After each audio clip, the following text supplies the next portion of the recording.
my calculations are correct, when this baby hits 88 miles per hour, you're gonna see some serious shit. They're here. Do you really think you have a chance against us, Mr. Cowboy? Yippee-ki-yay, motherfucker. It's showtime. Right, welcome everybody to another episode of the VHS Strikes Back. I'm one of your hosts, Chris Phelps, and my co-host and very good friend is Mr. Dave Horrocks. Hi there, Chris, and hello to our listeners out there. Welcome to the VHS Strikes Back, the show where we dust off the old video player and go on a nostalgic journey to look at the good and the bad movies of yesteryear.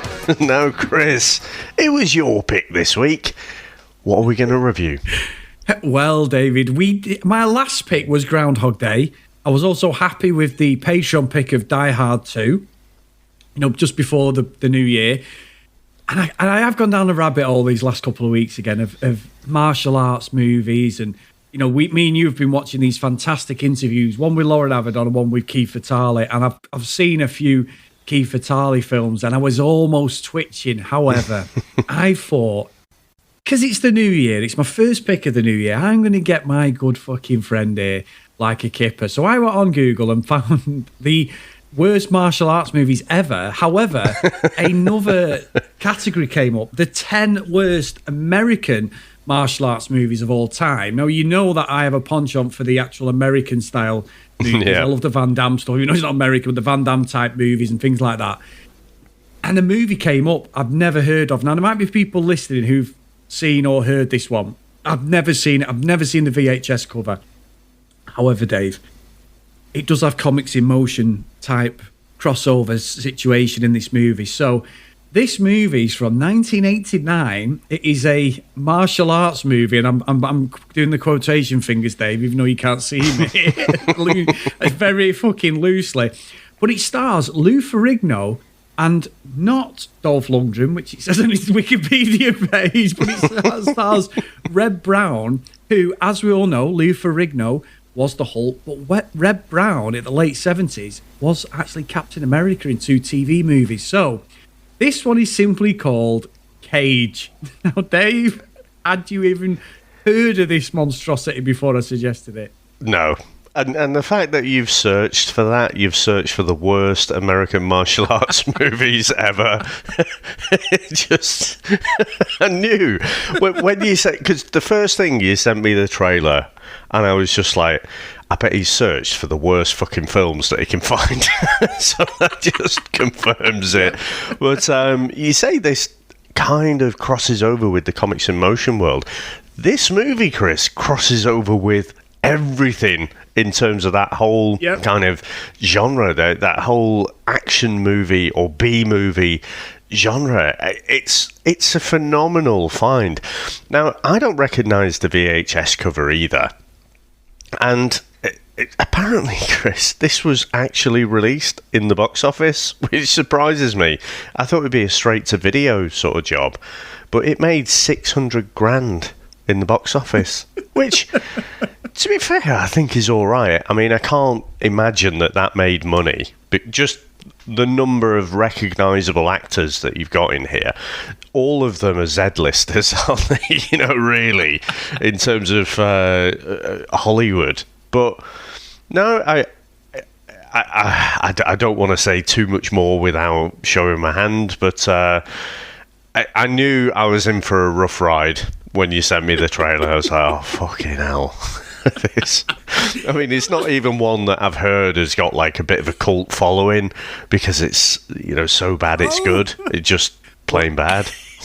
Well, David, and sorry to cut across you, it now has a cult following on the VHS Strikes Back because, Dave, there is a 1994 sequel with the original cast. And we're going to be doing that one pretty soon as well, just to finish off the whole movie fucking franchise. But no, I'm with you. This has got so many crossovers, and it's bizarre, the links across our podcasts and what we like and stuff like that. So we'll get into that in a minute, Dave. So should we get into our trailer? Let's go.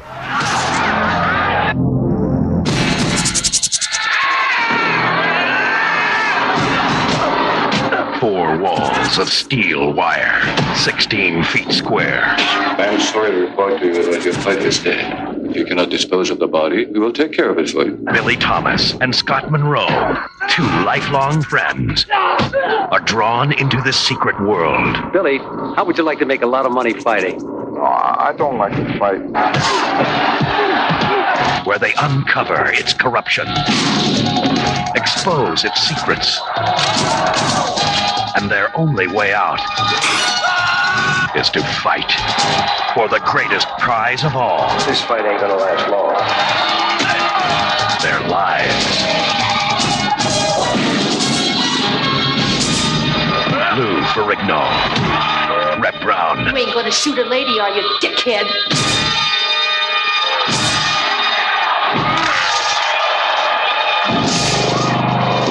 Cage. A GI in Vietnam, Billy Thomas, saves his buddy's life, Scott Monroe, played by Reb Brown. But in the process of saving him, he gets shot in the head, but still manages to hang on with that death grip. The injury results in brain damage to the point where he is basically a child. Now, Chris, what do you make to the opening of this movie? Well, if I'd known how Lou Ferrigno's character changes, Dave, I probably wouldn't have picked this movie, because I think this is one of the worst fucking plot lines I've ever seen. And I do think Lou Ferrigno has hearing problems. I follow him because of his bodybuilding, you know, Big Lou from Pumping Iron and everything. And obviously, you know me, I was shit scared of the Incredible Hulk, so I didn't follow him then. But I love Lou Ferrigno. I follow him on Facebook. I actually speak to him on Facebook. He does engage with people, which is great. He's recently just got a hearing aid, a proper one, Dave. So his hearing is really good, and that's great. I know he's late 60s, but because he has a speech impediment because of his hearing, they have to come up with a reason why he's in this movie and the way he wastes his speech. So they say he's brain damaged, and I've got to say, the fighting at the start is like the A-Team. So we're getting mission in action.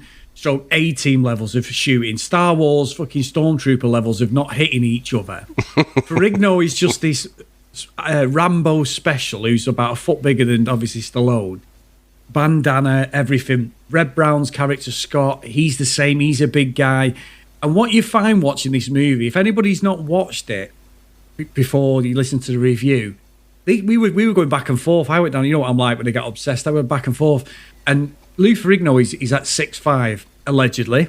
You could be an inch or so out, I agree, but you were like, I'm not having it. And I was like, no, he is. I've seen pictures of him next to Stallone. I've seen him when he was competing. He was so much bigger on the Olympia stage and all these bodybuilders, because most bodybuilders, ideal weight's about 5'8". Arnie was the exception at 5'11", 6 foot, but Lou Ferrigno was huge. The cast has got to be one of the tallest cast I've ever seen. Reb Brown is about 6'5", 6'6". You've got the actual, all the henchmen, it must be a dream for these people who in Hollywood for years couldn't get any acting gigs because they were too tall. It's got a huge cast, literally huge in height. But the bit when he gets hit, so he gets Scott one-handed with like this, it's almost like a belt, this rubber thing, wraps it around Scott because he's trying to rescue people. And they're getting shot at, obviously, in the Vietnam by the Vietnamese army and stuff. And he holds him, and then he gets shot in the head, Dave. It's the worst fucking blood I've ever seen. It's just, and he keeps hold of him as he's got this brain damage with a bullet in his head. I mean, it's magnificently shit. And I've got to say, I absolutely love this movie. It is nonsense. They're supposed to be in Vietnam. It looks like they've filmed it in fucking Arizona or something. It's clearly somewhere in the US, isn't it? And it looks like they're borderline playing army, you know, because there's like 3 of them in the squadron running away from the Viet Cong. And, you know, what I did find a little bit jarring is, you know, Lou Ferrigno swearing. Yes. When he gets in the helicopter and he's shooting at them, he's like, motherfuckers. And I'm like, oh, that feels weird. I know, obviously, in the Hulk and stuff, he didn't have any speaking parts. But, you know, I've heard him speak, and I just... It's a weird thing. I've just never heard him swear, I don't think. But that bullet, it's like he's been shot in the head by a spud gun. It's just the tiniest little, like, nick on his head. But he's passed out. He's bleeding all over his arm, but he's still got hold of Scott there, who was, demonstrating a bit of his martial arts. I've got to think that's not him. And it's kind of obvious when you're being chased down with people by guns to just throw a couple of roundhouse kicks. But yeah, this opening scene was, I thought, oh shit, this is a budget of almost nothing. They've probably not even got permission to shoot in this field, and they've just got a bunch of people to play these Vietnamese soldiers, and like say 3 people in the main cast. Now, to be fair, I mean, they've obviously hired a helicopter there, but it's almost like Samurai Cop levels, where most of the shots are close-ups to the helicopter, so they're obviously on the ground, just filming the pilot. But I think at this point my expectations were really, really low. And then when we get the pair of them recovering in the hospital, and we get this weird kind of daytime soap. It's almost love music, Chris. Yeah, it's like Love Boat or something. Or not as upbeat as Love Boat. I don't know why. It reminded me of like The Littlest Hobo or something. Shit that used to be on in the daytime. The American soaps and stuff that used to get replayed. And I was just like, oh shit. This is going to be a real slog. And at that point, my expectations got even lower. Well, I must admit, I was thinking, what have I done to myself and you? Because in the past I've done this and it's backfired on me when I've picked a movie. But you're right, the whole rehab thing, because basically, Billy, Lou's character, Billy has to learn to read, write, walk again. So you're right, we have this like love story bit. Him and Scott are conveniently in the same room, Dave. Scott gets up and he's helping him, innit? Obviously Billy's got the head bandage on. He's struggling. I didn't realise how the movie was going to go. I just thought it was 2 ex-Vietnam vets, because I'd never done anything about it. They get a bit of an injury. Next minute, they're into illegal cage fighting because they've run out of money or something. Oh, no.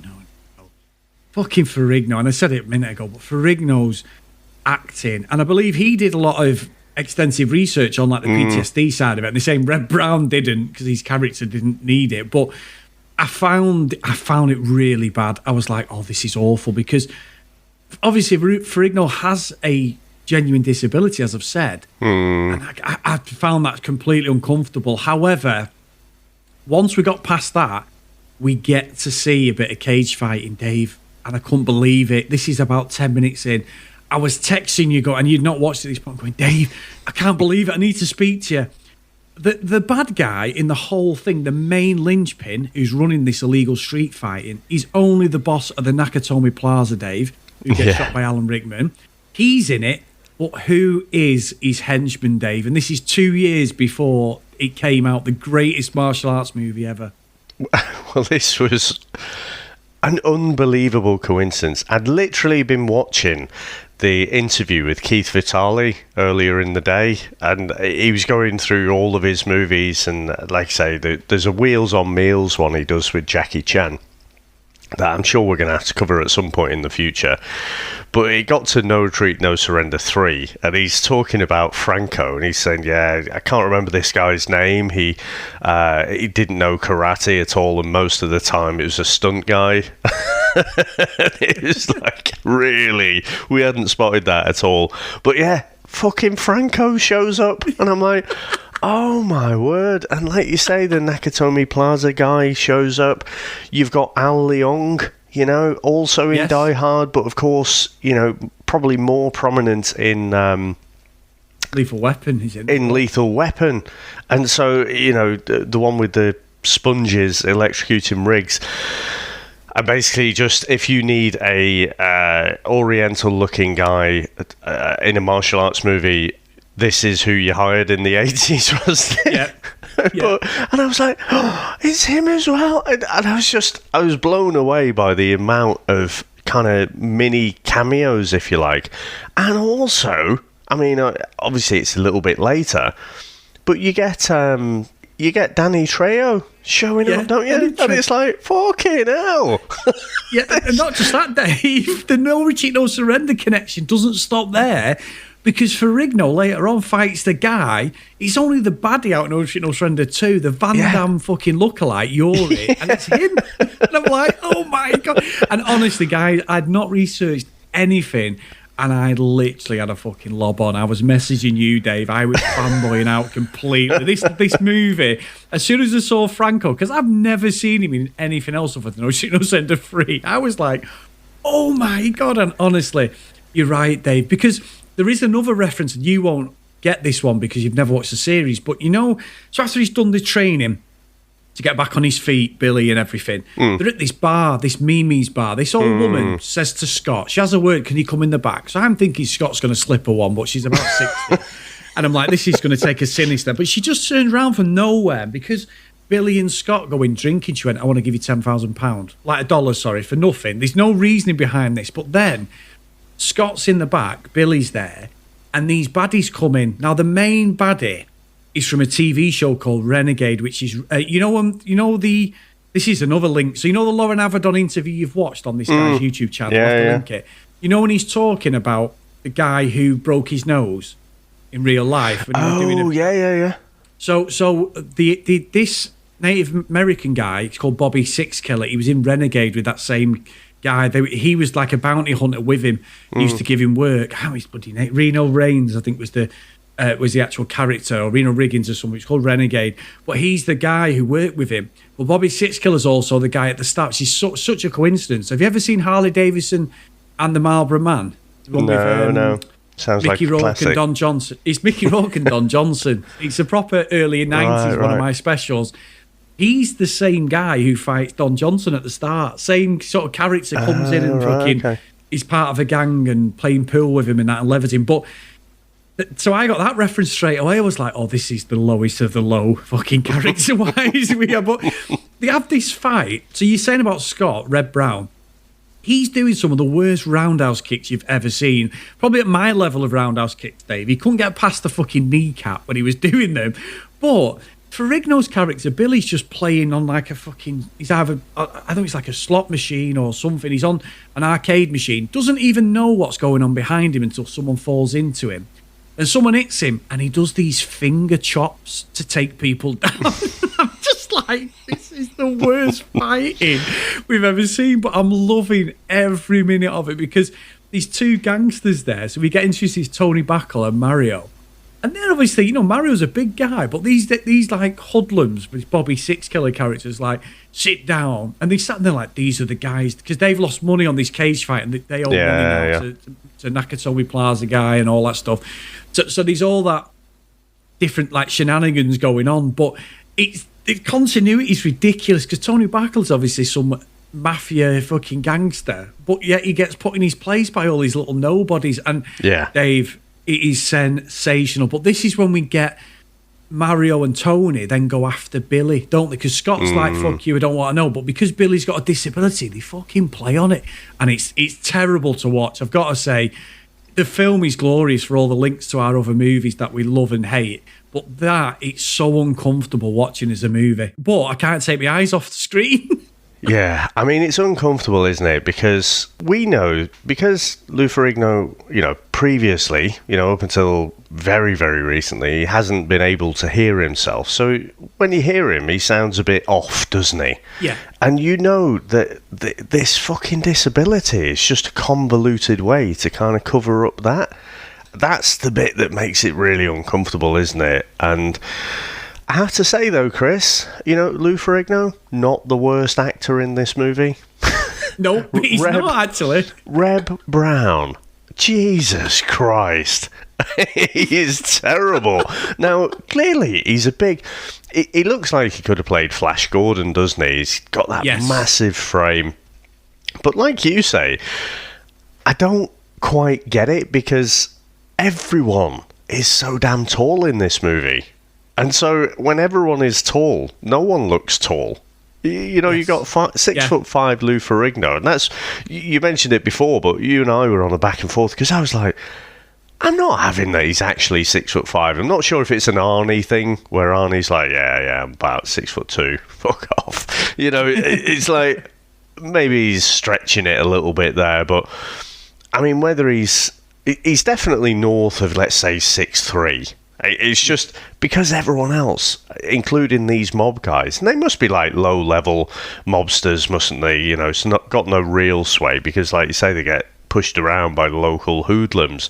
And I did recognise that guy that you were on about. I just couldn't actually place him.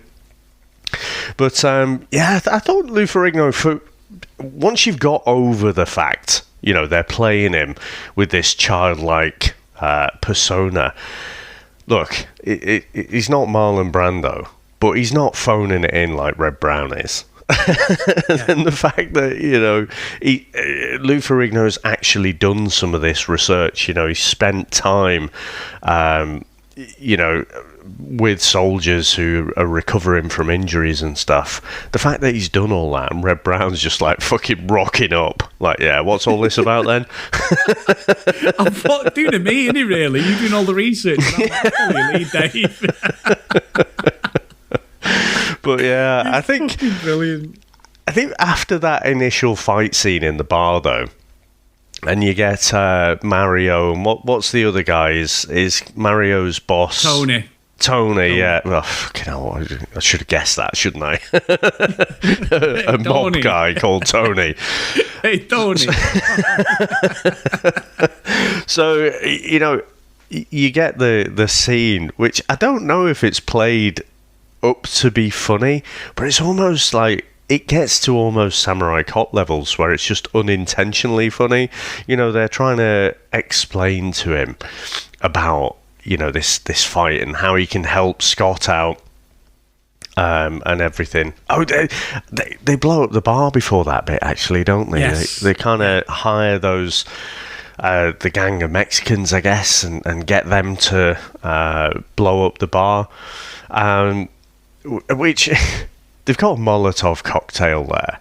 It's one little bottle of vodka, and then it blows up like there's fucking all this C4 in there or something. Yeah, it's just massive explosion. And then we get that phenomenal crying scene, don't we? When my God, Scott... Yeah. So Mimi, the woman who's going to give him 10 grand, she gets killed. Dave, you sent me this video, and I'm not going to ruin it, but carry on with that. It's amazing. Well, that scene. I think, Chris, we should probably just let's enjoy some of this Oscar-worthy acting.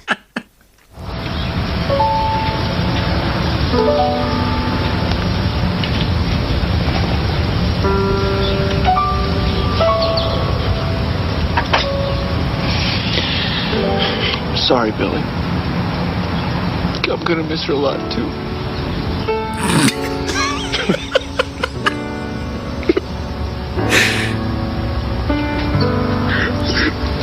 Look at Red Brown here, though. He's just not fucking trying at all.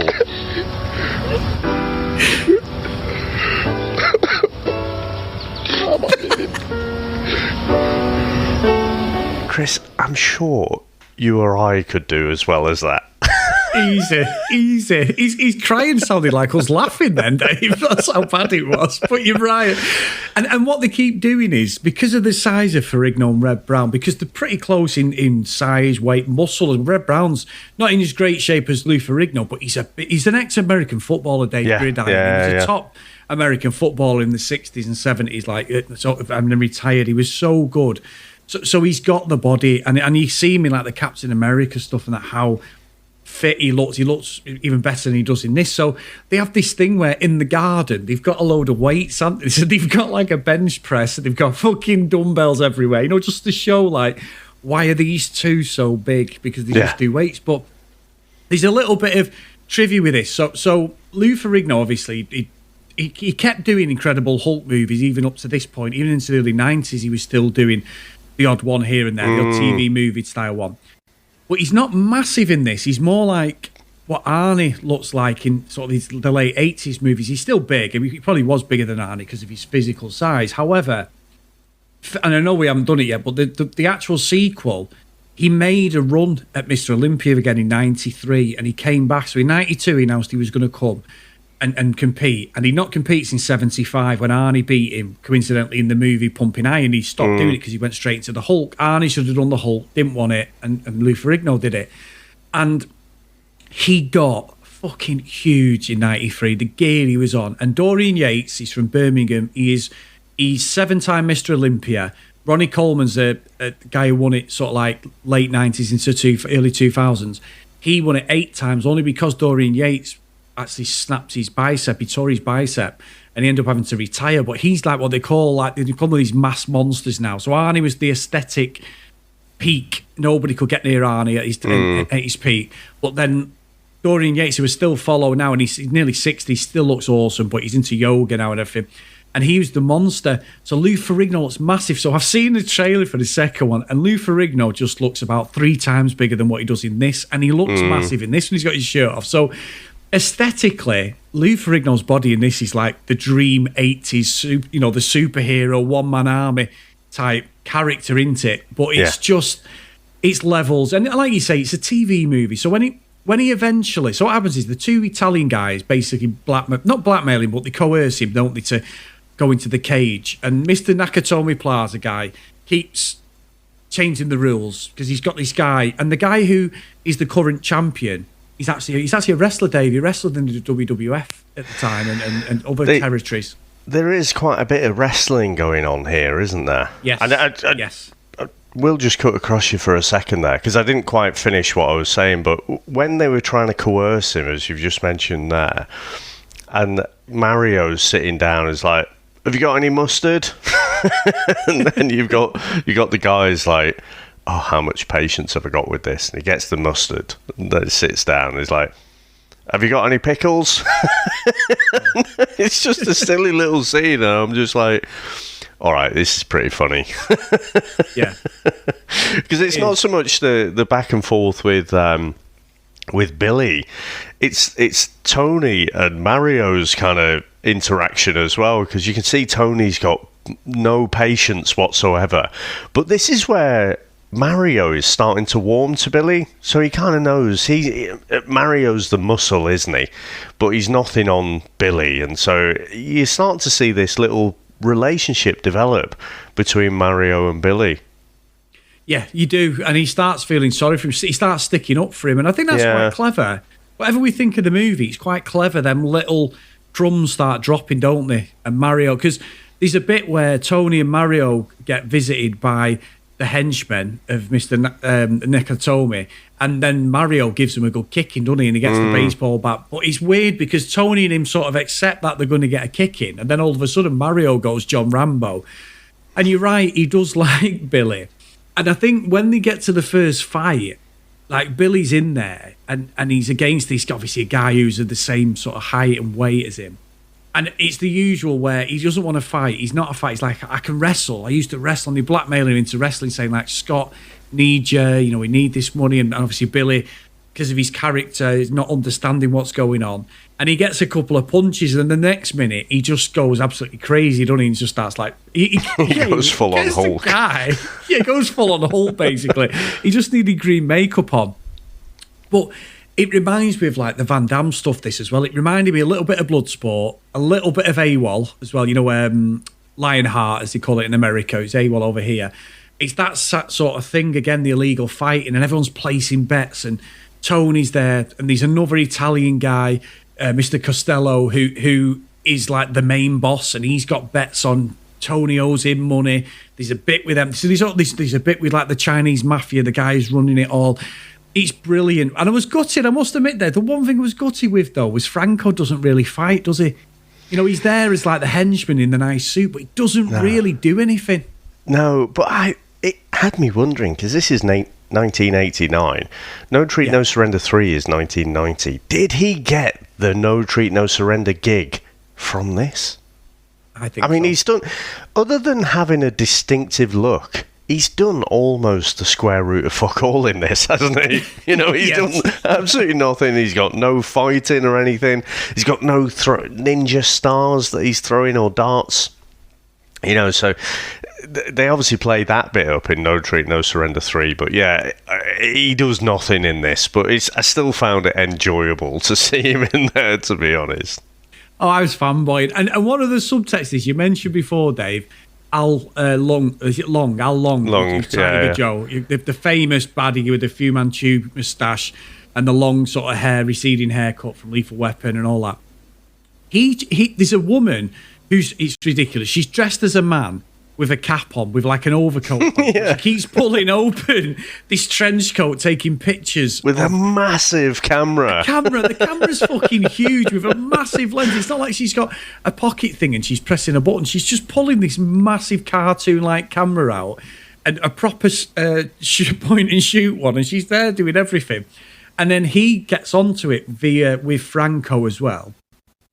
And he obviously then sort of gets hold of it. But he's like Blade. We did Blade on Comics in Motion, 1998. And there's a scene there where Blade is kicking the shit out of a policeman in broad daylight in New York or whatever it is. And nobody bats an eyelid. Blade's ramming his head on the back of the boot of the car.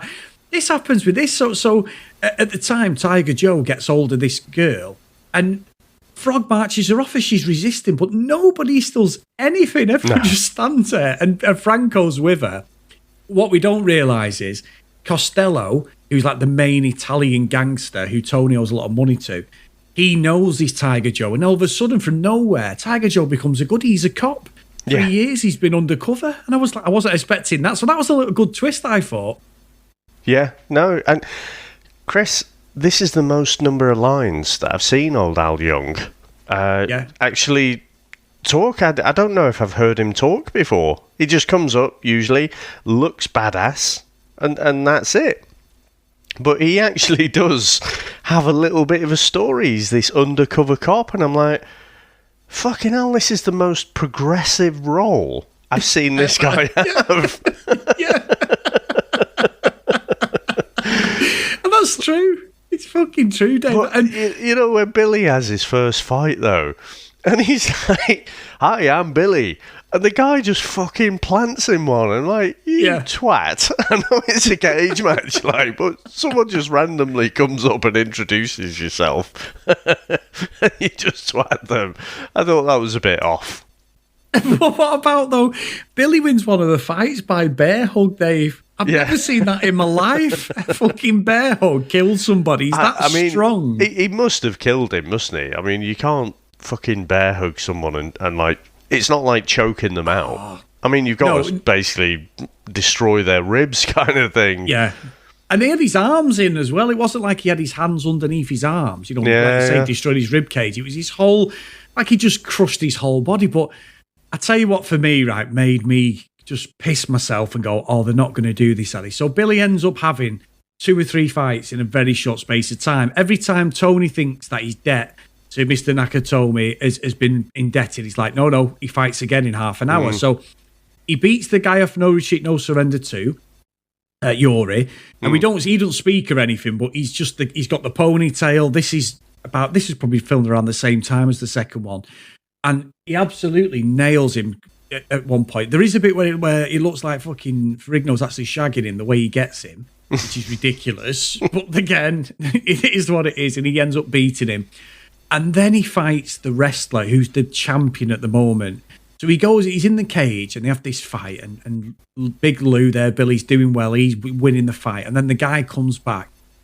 And it's when the guy gets him in like a headlock and starts punching him on his head where the bullet went in at the start of the movie. And then Billy's getting flashbacks of what happened, his aggression, because he was like a one-man army, Rambo type thing. He's trying to protect Scott. And I was genuinely thinking, and I know we've talked, I was thinking, holy shit, they're not going to say that these blows to the head have reversed his fucking brain damage now, are they? Because he was going. I thought exactly the same, because the way it was kind of done in slow motion, it was like he was just going to wake up from a dream or something. It was like, oh, I'm back now. It was just really, it was a weird choice, wasn't it, to shoot it in that way. And it definitely implied that something was going to happen after, and like he was going to get his personality back or something. Brilliant. You're absolutely correct, because I think Billy wins the fight, but he's absolutely on his arse. Like, he's finished. They put him on the bed, don't they? He's got Tony and Mario with him. Mario then gives someone a crack. He's sticking up for Billy. And then it's like, you're going to have to fight again. Nakatomi comes in, says, you're fighting again. I've got another champ, blah, blah, blah. And they're like, you paid off the debt. You keep changing things. And they pull all these guns off.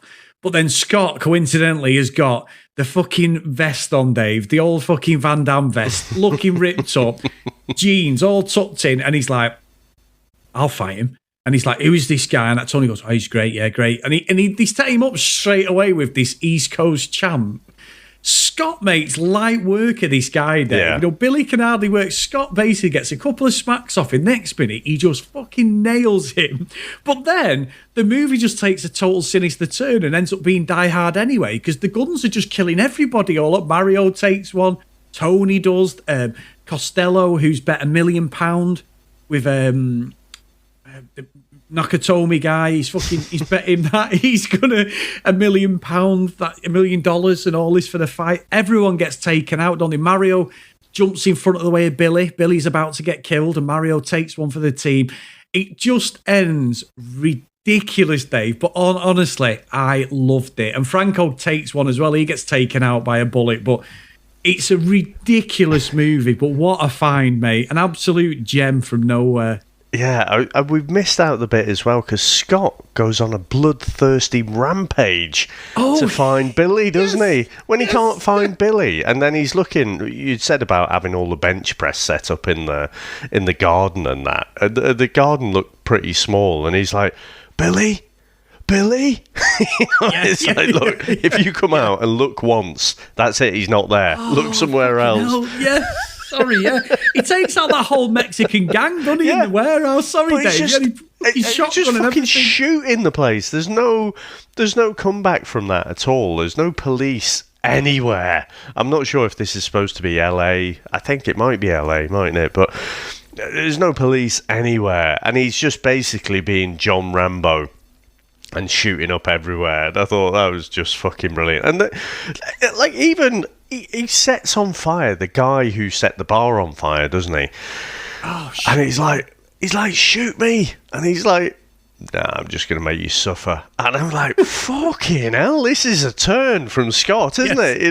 He proper as a bloodthirsty. It is like Frank Castle Punisher levels of bloodthirsty revenge there.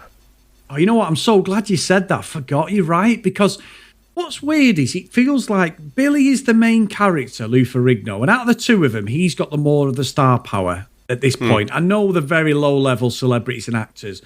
And Red Brown's done these TV, Captain America. He's done other movies as well, where he's a bit like a bit of a handy guy, the good guy, and all that stuff. But yeah, it's weird because I kept thinking that Scott was going to get killed, and that's how Billy would end up raging. His best friend, he's looked after him through all this stuff, but they don't. They end up being together on an equal footing. I mean, if anything, Scott looks like the stronger character by the end of the movie because he has to step in for Billy. So you're right, Dave. It's a very, I will say... It makes light work of the guy, the big boss at the end, and you're like... Well, that was fucking weird. Yeah, and that's what I mean. Like, I think this is a very, very unusual movie because it doesn't follow the Hollywood stereotypes of how these movies finish, Dave. I thought it was brilliant because Billy is just there, and at the end it's like, hang on, you're not good enough. We're going to send Scott in. He's been in the background all along. He's the real fucking psycho. Billy's in the back, broken and battered. And then fucking Scott comes in and steals the glory at the end. Oh, man. It's brilliant. What a find. What an absolute find. And I'm going to be honest with you, we got to do the second one. I'm chomping at the bit. Let's wait a little bit. We've got to space these things out. We went through such a great, an unprecedented for us stretch of great movies. We did Stand By Me, we did Groundhog Day, we did Police Story, we did Die Hard 2, and then it took a little bit of a turn with When Harry Met Sally. I don't think you particularly like that. We've just done Ski Patrol. And obviously last week we've done Goldfinger. I think, Ski Patrol and this one, I think is more in our wheelhouse, isn't it? But no, it is a bit of a find, this, Chris. I do have to reluctantly say. And 1989, what a great year for great action movies, Chris. I mean, we had Roadhouse, we had Best of the Best, we had Kickboxer, No Holds Barred, American Ninja 3.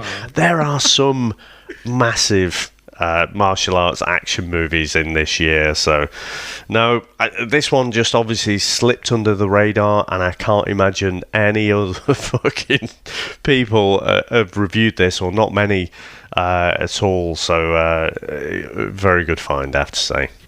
Brilliant, mate. Brilliant. And just a little side note, 'cause he's been bugging the hell out of me. That Renegades probe, it's Lorenzo Lamas. He's the one, if anyone watches the Lauren Avedon interview on YouTube, I'll have to put the link in. He basically twats Lauren Avedon in the face. So if you ever wanted Lauren Avedon to get a kick in, he describes how he ends up breaking his nose. And I thought Lauren Avedon come across as a bit of a dick when he was talking about that, Dave, to be honest. Honestly, in the Keith Vitale interview, the guy is a guy, Bruce Willow, and he looks quite handy, actually. He's like a stuntman, and he's doing all these interviews for some of these fantastic B-movie action, 80s action movies and stuff. When he was talking to Vitale, he straight up asked him, is he difficult to work with? And he basically says, yeah. and they've become great friends since, but it sounded like Lauren Avedon was old Bertie Big Bollocks, and was expecting his name to be up in lights and everything, and No Retreat, No Surrender 3. He was the man, whereas really they were co-starring. So, and Vitale is he's a genuine fucking world champion fighter, isn't he? And so you could tell there was a bit of a needle between the two of them there on the shooting. Yeah, definitely. And it's very similar. Them interviews are very similar to the Scott Adkins ones, aren't they, Dave? Yeah. When he interviews him, very similar. I wouldn't be surprised if this guy copies Scott Adkins. But they're great, and it's great production. I saw him say to Keith Vitale, lives in Portugal, actually, doesn't he now? But brilliant interviews, both of them. And just because it's them two, me and you went like rabbit hole, but he interviews other like ex-movie martial artists, stuff like that. He's good. Really, really good. I mean, the Vitale one's on for 2 hours. Lauren Avedon's a bit of a dick because he is fucking eating at the start of it, Dave. I thought that was disrespectful. It was weird, wasn't really it? Disrespectful. Yeah, he's eating his treat meal. His cheat meal, yeah. Yeah, I was just like, come on. You know what I mean? But anyway, he come across well, other than the bit about the Lorenzo Lamas twatting him in the face. And if we do ever interview Lauren Avedon, Dave, it was you who said that, not me. Yeah. I'm just looking, so Ferrigno also had The Trial of the Incredible Hulk come out in 1989. Yeah. I knew there was something around that time. Yeah. Oh, I might have to do that. I'm sure that's the one that Daredevil's in as well. I think it is. Oh. Anyway, shall we get into our scores, Dave? Let's go.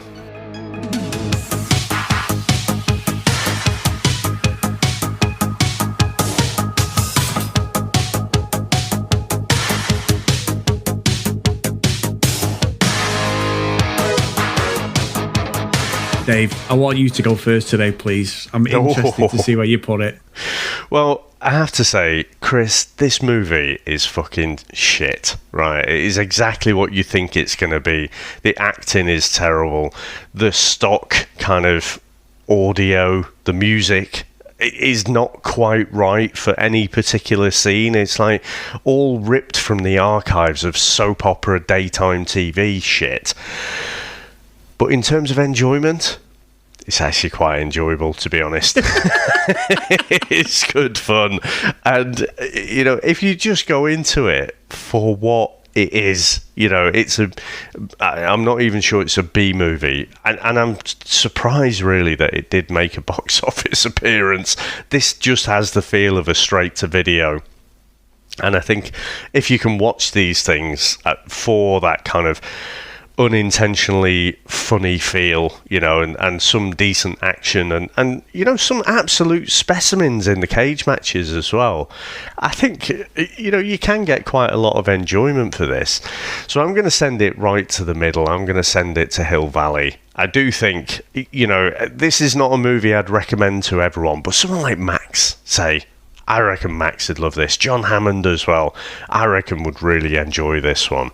Now, how about yourself, Chris? I would also say Mr. Glyn Davis would like this one, David. I reckon he's seen this, Glyn. He's a man of the violence movies that we grew up loving, so I've got a feeling he may have seen this one. But I had the impression Glyn likes good movies.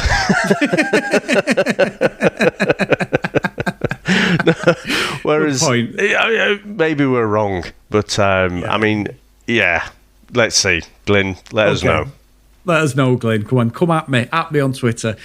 No, but honestly, Dave, I was the same as you. When it took the turn with the brain damage stuff, it's so uncomfortable to watch at the start. It really is. And Ferrigno's performance, I respect the fact that he's researched it, but I just feel bad for him because it was like, well, we can't really have you as a lead character unless you've got a disability because you have a disability. That's not how things work these days, so that doesn't sit well.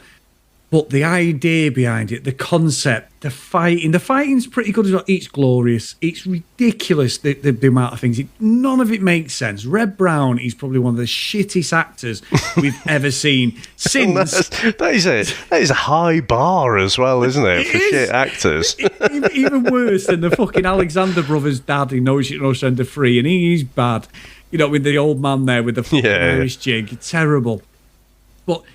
I don't know what it is. I just loved it, and I'm absolutely. And we won't do it straight away. I won't do that to us, Dave. But we've got to do the second one at some point in the next few months because I'm itching to watch it. I can't understand how they can beat this movie. It is stupidly good for all the wrong reasons, and the No Retreat, No Surrender references.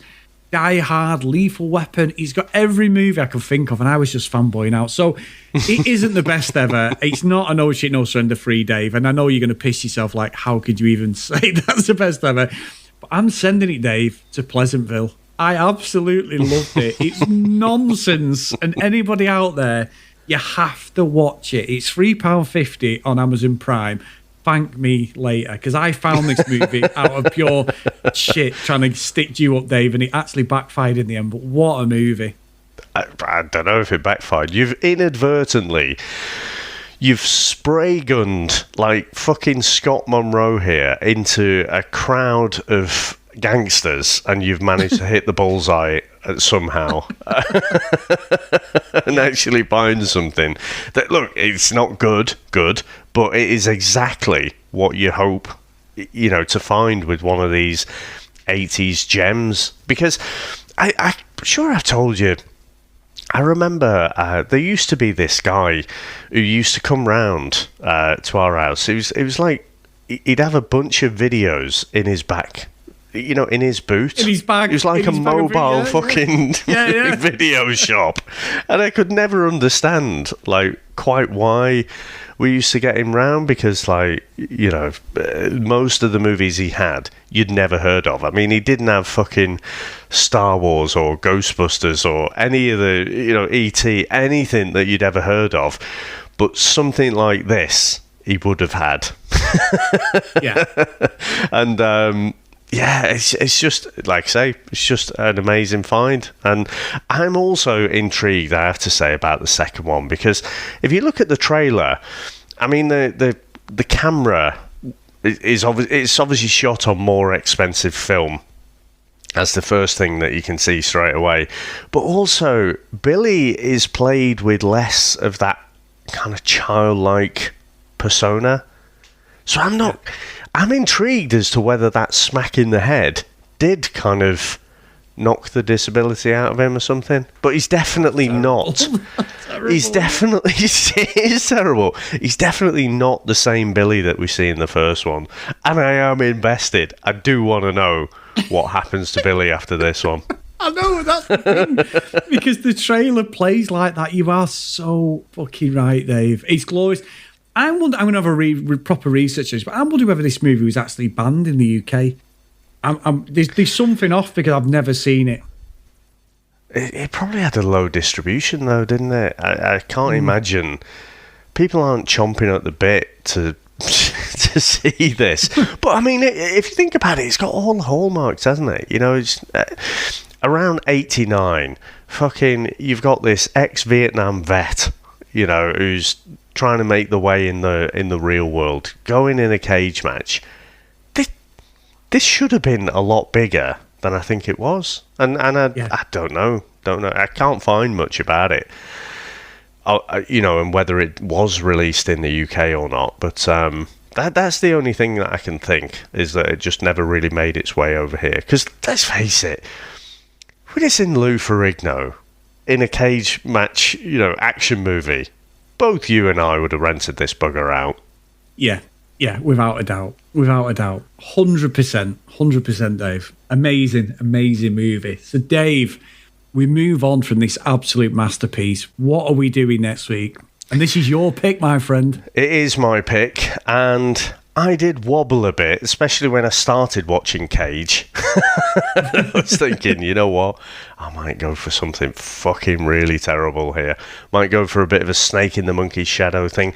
One that I've had in the locker is Jackie Chan's Drunken Master. You know, another 70s Hong Kong Kung Fu masterpiece. But no, I'm sticking with my original pick, Chris. So this one's on Amazon Prime at the minute. And it's starring Steve Martin and Michael Caine. And it is Dirty, Rotten Scoundrels. Steve Martin and Michael Caine are competitors in the Riviera's most profitable business, but with very different styles. Do you have any idea what it feels like to take a woman for $20? No, I haven't. I'm afraid it's a little out of my class. Can two con men survive in a town really made for one? Really? We find a woman, set a price, and the first man to extract the correct amount from her wins. Wish me luck. Let the contest begin. If I lose, I'll leave. If I win, you leave. To prove once and for all who is the dirtiest, the rottenest, the sleaziest, the sneakiest, the phoniest. Thank you, Your Highness. The trickiest. Don't you ever have an emotion that originates above the waist? No! The all-time champion of dirty, rotten scoundrels. Surely he was no match for you. I'm younger than you, better looking than you, thinner than you. Know your limitations. You are a moron. Steve Martin is the man no woman can resist. Eat your food. Excuse me. May I go to the bathroom first? Of course you may.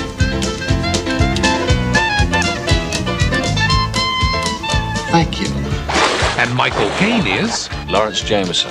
Chip Soto. Dr. Emil Schaffhausen. And they're both dirty, rotten scoundrels. Do you want the whole world to know? Dirty, rotten scoundrels. You mustn't turn your back on them for a second.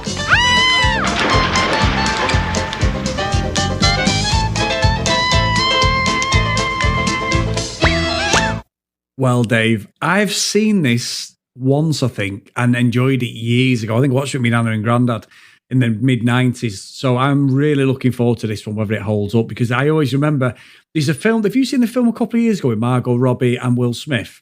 Very similar scenario where they're like con men and con women. Oh, no. I've not seen that one. It's a good film. It's about 4 or 5 years old, but it's really good film. And it's similar to Dirty Rotten Scoundrels, basically. It's like the art of deception, but you know, obviously on a grander scale. So I've always liked films like this, where the people are just double crossing each other all the time. So I'll be interested and intrigued to see what I think of it now, like 25 years, 30 years later. Well, I used to love it, and it's one of those movies that I think rewards rewatching. I think, you know, I said about Dumb and Dumber. I think you watch it the first time and think, it's pretty funny. But then you watch it again and you pick up on a bit more, or you pick up on slightly different things. And I used to think this was hilarious. And I've not seen it for probably a couple of decades now. So I'm really intrigued as to whether this one stands up, whether it's as funny as I remember, or whether it's a bit of a dud. You know, because when we've gone back to like the Chevy Chase movies, it's like, what's actually funny about this? Yeah. You know, so hopefully it's not one of those. But Chris, amazing pick. I know you didn't actually intend it to be an amazing pick, but that's what it's turned out to be. Now, how can everyone get in contact with us?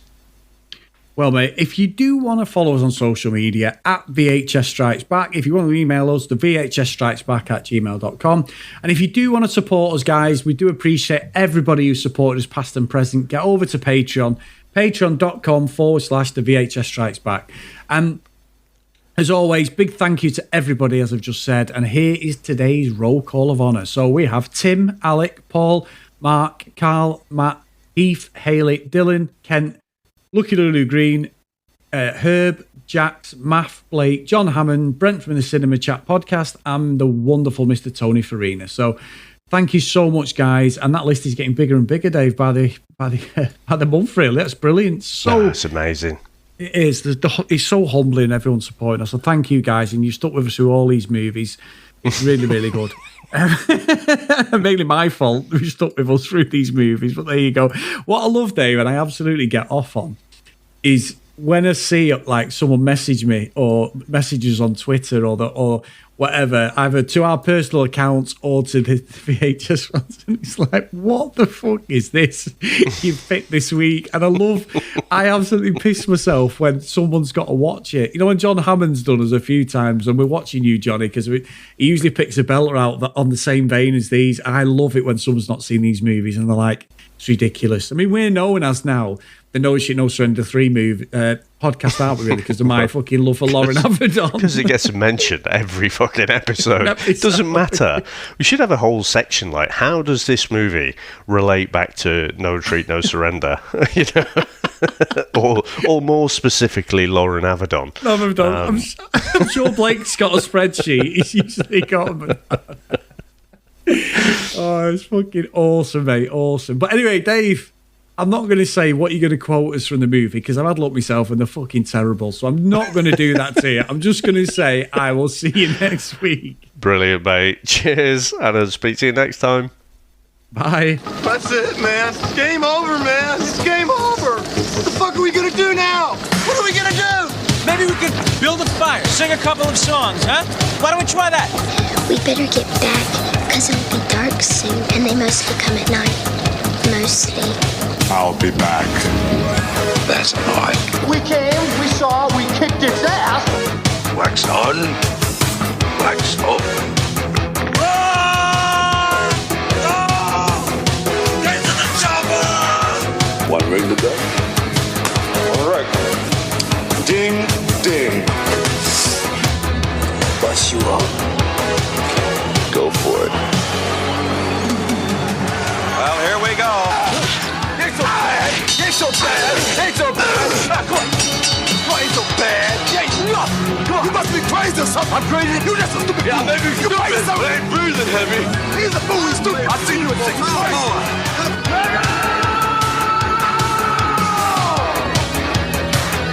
I must break you.